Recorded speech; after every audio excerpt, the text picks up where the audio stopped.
c'est L'assassin qu'elle mérite, qu'elle Q-U apostrophe E de L E, voilà, on le voit sur l'écran.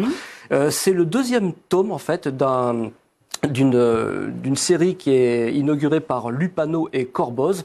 Le premier tome a eu des tas de récompenses de partout. Coup de cœur 2010 du parcours Fnac, prix Révélation DBD Awards, prix spécial du jury du Festival de Lyon, etc. Donc il a été vraiment plébiscité autant par la critique que par les lecteurs.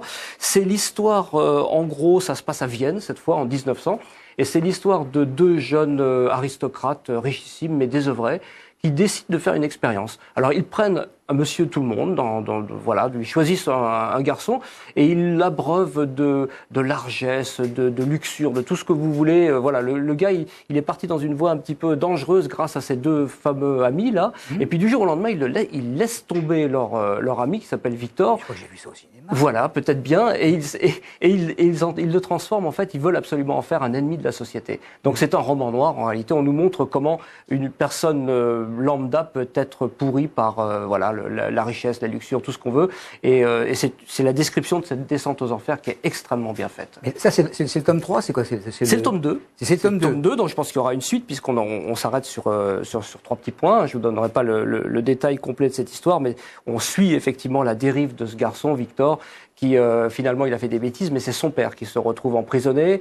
Voilà, donc il prend pas la place de son père, il assume pas ses bêtises. Enfin, c'est une descente aux enfers terrible. C'est donc Lupano Corboz, c'est au Vent d'Ouest, l'éditeur, et c'est vraiment magnifique. Et puis le dessin aussi est absolument sublime. Je sais pas si on peut le regarder. Ça évoque encore un petit peu. Alors là, c'est un peu chaud, hein, ce passage-là. On peut le montrer quand même. Ouais. Voilà. C'est un petit peu chaud, hein, parce que évidemment ça se passe un petit peu dans les